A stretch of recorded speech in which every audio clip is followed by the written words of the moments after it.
শুক্রবার সকাল 10টা 38 মিনিট হঠাৎ তীব্রভাবে কেঁপে ওঠে রাজধানী ঢাকা সহ পুরো দেশ। রিক্টার স্কেলে এই ভূমিকম্পের মাত্রা ছিল 5.7।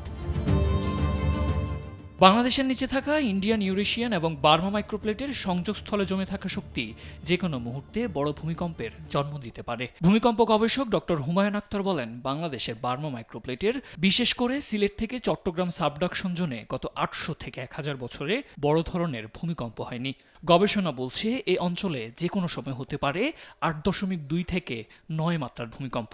আমাদের গবেষণায় আমরা দেখেছি যেখানে যে পরিমাণ শক্তি জমা হয়ে রয়েছে সেখানে হচ্ছে 8.2 থেকে 9 শক্তির সম্পন্ন ভূমিকম্প এখানে সংগঠিত হওয়ার মতো শক্তি এখানে জমা হয়ে আছে। এই সেগমেন্টের ক্ষুদ্র একটা অংশে 5.7 এটা হচ্ছে খুলে গেল।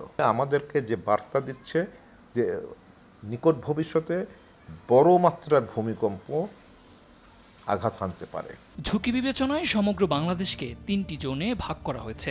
এর মধ্যে দেশের উত্তর ও দক্ষিণ পূর্বাঞ্চলের সিলেট, ময়মনসিংহ, ব্রাহ্মণবাড়িয়া, রাঙামাটি ও খাগড়াছড়ির মতো বেশ কিছু জেলা রয়েছে সর্বোচ্চ ঝুঁকিতে। তবে সবচেয়ে ভয়াবহ পরিণতির আশঙ্কা করা হচ্ছে রাজধানী ঢাকায়। বাংলাদেশের উত্তরে এবং পূবে ঢাকা থেকে 50 থেকে 100 কিলোমিটার পরিধির মধ্যে দুটা বড় দুটা উৎসের যে কোনো জায়গায় ভূমিকম্প হোক না কেন সবচেয়ে ক্ষতি হবে হচ্ছে ঢাকা।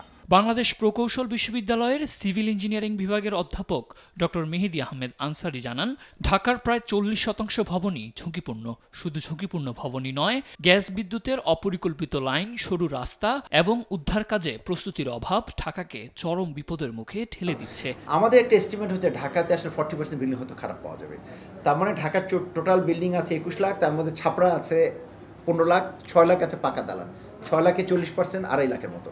এই 2.5 লাখ বিল্ডিংকে যদি আমরা কাজটা শুরু করতে পারি, আমরা যদি প্রথমেই সেগমেন্ট করে ফেলতে পারি যে এই 50% ভালো আর এই 50% হচ্ছে খারাপ, তাহলে কিন্তু আমাদের কাজটা অনেক সহজ হয়ে যাবে। ভূমিকম্পের মতো আকস্মিক দুর্যোগ মোকাবেলায় জাতীয় প্রস্তুতি একেবারে তলানিতে থাকায় উদ্বেগ প্রকাশ করেন এই বিশেষজ্ঞ। নলেজের আমাদের কোনো ঘাটতি নেই, কিন্তু আমাদের উদ্যোগের ঘাটতি, সরকারি উদ্যোগের ঘাটতি। বিশেষজ্ঞরা বলছেন, পূর্ব প্রস্তুতি পারে ক্ষয়ক্ষতির পরিমাণ কমাতে। ভবন পরীক্ষা নিরীক্ষা, নাগরিক সচেতনতা, উদ্ধারকর্মীদের প্রশিক্ষণ ও সরঞ্জাম বাড়ানো সহ সরকারের পাশাপাশি প্রত্যেক নাগরিককে সচেতন হওয়ার পরামর্শ দেন তারা। সাদ আহমেদ, দেশ টিভি, ঢাকা।